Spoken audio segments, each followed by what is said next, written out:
इस बार मैं अपने किसी भाई को राखी नहीं बांधने वाली, इस बार मैं अपने सभी भाइयों को ये चूड़ियां पहनाने वाली हूँ, क्योंकि आप यही क्या कह रही हो? यही पहनना डिजर्व करते हो। अगर आप ऐसा ना, ऐसे भड़काऊ बयान मत दो। इस देश को शांति की जरूरत है, इस देश को शांति की जरूरत है, प्यार की जरूरत है, मोहब्बत की जरूरत है। बिल्कुल सही, एक लड़की होने के नाते तुम तो ऐसी बात ना करो। सनातन धर्म जो है ये तूफान है, कोई आंधी नहीं है। और एक गाल पे थप्पड़ खा के दूसरा गाल आगे कर दे, हम वो गांधी नहीं है, जवाब देना भी जानते हैं। इस वक्त देखिए ना सर, एक ही पार्टी है बीजेपी, लेकिन दो अलग अलग लीडरशिप, योगी आदित्यनाथ भी और खट्टर साहब भी। योगी जी खुद कहते हैं कि मेरे प्रदेश का हर एक व्यक्ति मेरी जिम्मेदारी है, चाहे वो मुसलमान। इस कानून पे ही तो हम लोग भरोसा करके गए थे ना, और हमें इसी कानून ने ही वहां पे पिटने दिया। प्रशासन पे और भाईचारे पे ही भरोसा करके हम लोग गए थे, हमें तो इनके भाईचारे पे भरोसा था, हमें पता था मेजोरिटी में है ये लोग, वहाँ पे 80% से अधिक है वहाँ पर, लेकिन फिर भी हम भाईचारे पे भरोसा करके गए कि 2 दिन पहले जब इन्होंने हम लोगों ने इनके ताजिए निकलने दिए शांतिपूर्वक, तो ये हमारी शोभा यात्रा भी निकलने देंगे। और भाईचारे पे भरोसा करने का नतीजा हम लोगों ने भुगत लिया सर। अब कोई भाईचारा नहीं निभाना है। सदियों से ताजिया भी निकले हैं, शोभा यात्रा भी निकली है और निकलते रहेंगे, लेकिन चंद बेवकूफ लोगों की हरकतों से पूरे देश को तो हम आग के हवाले नहीं कर सकते ना। लेकिन ये पूरे देश ने देखा है कि देश को आग के हवाले करने वाला कौन था, ताजियों में भी और शोभा यात्रा में। जब उनके ताजिए थे तो भी पत्थर हम हिंदुओं ने खाए, और जब हमारी शोभा यात्रा थी तो भी पत्थर हम हिंदुओं ने खाए। हिंदू केवल पत्थर खाने के लिए पैदा हुआ है सर? नहीं, कौन कह रहा है? सबको समान अधिकार है, सबको सम्मान के साथ जीने का अधिकार। वो तो करके भी दिखा रहे हैं पूरे विश्व में। कुछ लोग ऐसे भी जो कुछ लोग ऐसे भी जिन्होंने हिंदुओं को बचाया भी, वहाँ पर कुछ लोगों को बचाया भी हिंदुओं को, मुसलमान। इंसानियत के नाते अगर किसी ने बचा लिया तो उसको आप भाईचारे का नाम नहीं दे सकते हो सर। वो भी तो भाईचारा है। बिल्कुल नहीं दे सकते हो। क्या भरोसा कल को उनको भी कोई आके सिखा जाए कि ये तो काफिर है, पत्थर की मूर्ति की पूजा करते हैं, इनको भी जाके पत्थर मारो, इनकी गर्दन पे तलवारें फेरो। आप किसी पे भरोसा कर सकते हो? इतना बड़ा हादसा जो मेवात में हुआ हम लोगों के साथ में, हम पे जो हमला हुआ, उसके बावजूद अगर कोई हिंदू सेक्युलर बन के बैठा रहना चाहता है और भाईचारा निभाना चाहता है तो तुम बेवकूफ हो, तुम्हारी गर्दन काटने के लिए ज्यादा देर नहीं लगाएंगे वो। नहीं, ये देश संविधान से चलता है। वो लोग पकड़े गए हैं, उनको सजा भी होगी, जो भी कानून हाथ में लेगा उसको सजा हो, चाहे वो हिंदू हो चाहे मुसलमान हो। हाँ, बट मैं इतना भी कहूंगी सर, नाम खट्टर रख लेने से कोई कट्टर नहीं बन जाता। नहीं, कट्टर बनने की जरूरत है, कोई मत बनो ना कट्टर है सर। जब इस देश की पीसफुल कम्युनिटी, मैं पीसफुल कम्युनिटी नहीं कहूंगी सर इसको, सो कॉल्ड पीसफुल कम्युनिटी जब इतनी कट्टर है तो फिर सरकार को भी कट्टर होना पड़ेगा। सरकार केवल एक समुदाय को देख के तो नहीं कर सकती। सरकार हर बार केवल हिंदुओं को क्यों पिटने देती है सर? अगर हमारा प्रशासन और शासन दोनों ही स्ट्रांग हो तो शोभा यात्रा भी शांतिपूर्वक तरीके से निकले और ताजिए भी शांतिपूर्वक तरीके से निकले। हाँ, यही है तरीका ना। बिल्कुल। तो हमारी शासन और प्रशासन हरियाणा की इतनी स्ट्रांग ही नहीं थी, जब उनको पता था कि हम लोग वहाँ से यात्रा निकालने वाले हैं। ये भी पता है, हम साहब कह रहे हैं कि हर व्यक्ति को सुरक्षा नहीं दे सकते, चाहे फौज हो चाहे पुलिस हो। अब आप देखिए ना सर, एक ही पार्टी है बीजेपी, लेकिन दो अलग अलग लीडरशिप, योगी आदित्यनाथ भी और खट्टर साहब भी। योगी जी खुद कहते हैं कि मेरे प्रदेश का हर एक व्यक्ति मेरी जिम्मेदारी है, चाहे वो मुसलमान हो चाहे वो हिंदू हो। और खट्टर साहब का बयान आप देख लीजिए। अनिल विज ने भी कह दिया कि ये जो शोभा यात्रा हुई है इसके लिए आप मोनू मानेसर को जिम्मेदार नहीं ठहरा सकते, हिंदू पक्ष को जिम्मेदार नहीं ठहरा सकते। इस हमले की तैयारी काफी पहले से ही कर रखी थी। ठीक है, वो पहले से थी, लेकिन मोनू मानेसर को लेकर भी बड़े आरोप हैं, उस पर 2 लोगों की हत्या के आरोप हैं। सर आरोप है, आरोप सिद्ध नहीं हुए हैं। आरोप अगर सिद्ध हो जाते ना तो हमारा प्रशासन जो है, डबल इंजन की सरकार सेंट्रल गवर्नमेंट पे जो कहते हैं बैठी हुई है हमारे मोदी जी और हमारी जितने भी प्रशासन के लोग हैं, हमें पूरा भरोसा है अगर आरोप सिद्ध हो जाते तो अब तक तो गिरफ्तार भी कर लेते सर। उसी को लेकर लोग गुस्से में थे। जब एक बात बताइए सर, जब पत्थर मारने वालों को सरकार 3 दिन के अंदर गिरफ्तार कर सकती है, 170 लोगों से अधिक वहाँ पे गिरफ्तारी हो गई है मेवात में, तो क्या 2 लोगों की हत्या करने वाला गिरफ्तार नहीं होता? नहीं, छुपा है ना वो। कहाँ छुपा पता नहीं है ना कहाँ है वो, कहाँ छुपा है? अगर मोनू मानेसर छुपा ही होता तो वो यात्रा में आने के लिए वीडियो डालता। कैसी बात कर रहे हो सर? मोनू मानेसर से जुड़ा हर व्यक्ति हिंदू शेर है, छुपके नहीं बैठते हैं। हम भी छुपके नहीं बैठे थे, मेवात में भाईचारे पे भरोसा करके हम लोग यात्रा निकालने के लिए गए थे।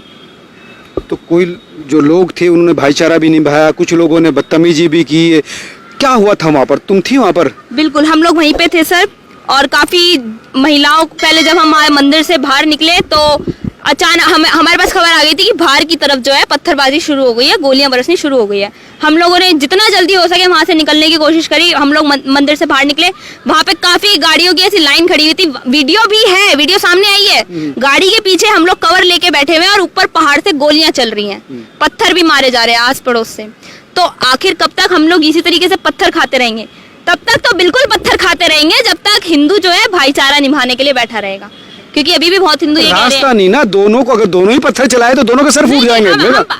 सर हम पत्थर नहीं चलाते, हम फूल बरसाते हैं। फूल बरसाना चाहिए। बिल्कुल, हमारे में फूल बरसाया जाता है। हमारी गीता भी यही कहती है अहिंसा परमो धर्म, पर हम धर्म हिंसा तथैवचों पे भी भरोसा रखते हैं। अगर प्रशासन और शासन कुछ नहीं कर सकता तो हमारी सबसे पहली मांग तो यही है कि वहां पर मेवात में दोबारा यात्रा निकाली जाए। मेवात में जब तक दोबारा यात्रा नहीं निकाली जाएगी, जब तक वहां पर नांगड़ महादेव के ऊपर जलाभिषेक दोबारा नहीं होगा, प्रशासन से हमें कोई उम्मीद नहीं है, कोई भरोसा नहीं है। हमारी पहली मांग यही है कि वहां पे दोबारा शोभा यात्रा निकाली जाए। और यदि इस बार शासन और प्रशासन दोनों ही हमारी सहायता नहीं कर सकते तो पहले ही बता दे, विश्व हिंदू परिषद और बजरंग दल में इतना दम है। बजरंग दल का तो मोटिव यही है, सेवा, सुरक्षा और संस्कार। सुरक्षा, बजरंग दल अपनी भी सुरक्षा करना जानता है और अपनों की भी सुरक्षा करना जानता है। अगर शासन और प्रशासन में दम नहीं है कि वो शोभा यात्रा की सुरक्षा कर सके, हमें सुरक्षा दे सके, तो पहले ही बता दे हम अपनी सुरक्षा खुद कर लेंगे, अपनी शोभा यात्रा खुद निकाल लेंगे मेवात में। यानी दोबारा शोभा यात्रा निकालेंगे? निकाली जाएगी। और अगर इस बार आप लोग मेवात में शोभा यात्रा नहीं निकाल सकते ना, तो मैं एक यहाँ से आगाज करना चाहूंगी, अपने सभी हिंदू भाइयों को कहना चाहूंगी कि इस बार मैं अपने किसी भाई को राखी नहीं बांधने वाली। इस बार मैं अपने सभी भाइयों को ये चूड़ियां पहनाने वाली हूँ, क्योंकि आप यही क्या कह रही हो? यही पहनना डिजर्व करते हो। अगर आप ऐसा ना, ऐसे भड़काऊ बयान मत दो। इस देश को शांति की जरूरत है, इस देश को शांति की जरूरत है, प्यार की जरूरत है, मोहब्बत की जरूरत है। बिल्कुल सही कह एक रहे हो लड़की होने के नाते तुम तो ऐसी बात ना करो। बिल्कुल सही कह रहे हो सर, इस देश को शांति की जरूरत है, प्रेम की जरूरत है। इस देश ने दुनिया को शांति अहिंसा सिखाई है। ये देश महात्मा गांधी का। ये देश, इस देश में आतंक कौन फैला रहा है ये पूरा विश्व देख रहा है, पूरा विश्व देख रहा है। सर मैं एक ही बात कहना चाहूंगी, सनातन धर्म जो है ये तूफान है, कोई आंधी नहीं है। और एक गाल पे थप्पड़ खा के दूसरा गाल आगे कर दे, हम वो गांधी नहीं है। जवाब देना भी जानते हैं। गांधी जी का मतलब ये था कि अहिंसा से चीजें सोल्व नहीं होती। हाँ, लेकिन अगर बिल्कुल उस सही गांधी ने सिर्फ लाठी के जरिए अंग्रेजों को भगा दिया। उस समय जब न गोली थी न तोफ थी, उस समय कब भगा दिया। इस समय तो सब कुछ है, इंडिया इतना स्ट्रॉन्ग भी है। बिल्कुल सही कह रहे हो सर। तो कोई रास्ता ऐसा भी होगा कि हम प्यार से चीजें सोल्व करें। सिर्फ कुछ मार्च निकालने में, अंग्रेजों से मीटिंग करने से इस देश को आजादी नहीं मिली है सर। एक INC बना देने से इस देश को आजादी नहीं मिली है। बहुत खून बहा है इस देश की आजादी के लिए। सभी लोगों का खून शामिल है इस हिंदुस्तान में। मैं ये नहीं कह रही कि महात्मा गांधी का रोल नहीं था इस देश को आजादी दिलाने में, रोल था, पर आप पूरा 100% क्रेडिट उनको नहीं दे सकते हो। खून भी बहाया गया इस देश के लिए, तब जाके गर्म दल सभी का, बिल्कुल सब पूरी जनता खड़ी हुई थी, इसमें कोई दो राय नहीं। आप इस देश की आजादी में रानी लक्ष्मीबाई भी थी, मंगल पांडे भी थे, भगत सिंह भी थे। केवल महात्मा गांधी और जवाहरलाल नेहरू को जिम्मेदारी मत दीजिए इस देश की आजादी। और वहाँ जहाँ तुम गुस्सा हो रही हो, उन मेवातों को भी रोकने में महात्मा गांधी का योगदान था। महात्मा गांधी ने ही रोके थे उनको पाकिस्तान जाने से। हाँ, महात्मा गांधी ने तो ये भी कहा था कि देश को आजादी मिल गई है, अब INC की जरूरत नहीं है, इस ग्रुप को अब खत्म कर दीजिए। अगर पॉलिटिकल पार्टी आपको बनानी है तो कोई दूसरी पॉलिटिकल पार्टी बनाइए। लेकिन INC तो फिर भी चलती आ रही है। किसके कारण? इस देश में जो समुदाय और गुट बनाए गए वो शुरू से बना दिए गए थे, और सिर्फ उन समुदाय और गुटों ने यही किया कि इस देश के एक समुदाय को केवल और केवल दबाया जाएगा और एक समुदाय को इस देश के हर उस संसाधन पे पहला अधिकार दे दिया जाएगा। नहीं, सबका बराबर है, राजनीतिक बात नहीं होनी चाहिए। और मैं आपसे भी अनुरोध करूंगा कि फिर भी ठंडा रहना चाहिए। नहीं, इस मुद्दे पे फिर भी राजनीति हो रही है सर। राहुल गांधी विपक्ष इंडिया जो इन्होंने I.N.D.I.A जो इन्होंने नाम रखा है, इसमें से किसी भी मेंबर का मेवात के लिए एक ट्वीट नहीं आया सर। मणिपुर पे तो बड़ी जल्दी ट्वीट कर दिया था इन्होंने, बड़ी जल्दी इन्होंने राजस्थान पे भी सवाल उठा दिए थे। इस बात को लेकर भी गुस्से में हो? बिल्कुल। क्यों? मेवात में पत्थर मारने वाले इनके अपने वोट बैंक वाले थे, इसीलिए ट्वीट नहीं करा। इनका वोट बैंक खराब हो जाएगा। पत्थर खाने वाला जो है वो पत्थर ही खाता रहे, और पत्थर मारने वाले के ऊपर अगर ये एक सवाल उठा देंगे तो इनका वोट बैंक खराब हो जाएगा। इस मुद्दे पे राजनीति ना हो, बस ये बात है कि इस मुद्दे पर राजनीति ना हो, अपराधियों को सख्त सजा मिले। और ये देश, मैं कहना चाहूंगी धर्म की राजनीति करना बंद करें, धर्म के लिए राजनीति करें। हाँ। राजनीति करनी है तो कृष्ण सी करे, शकुनी सी राजनीति ना करे, वरना महाभारत का होना तय है। बहुत सटीक बात की मेघा ने कि कृष्ण सी राजनीति होनी चाहिए, एकता की बात होनी चाहिए, सद्भावना की बात होनी चाहिए, विकास की बात होनी चाहिए। आप तमाम लोग क्या सोचते हैं जरूर बताएं। और जो गुस्सा है इन लोगों में, उस गुस्सों को भी सरकारों को समझना चाहिए। नमस्कार, आप क्या सोचते हैं जरूर बताएं।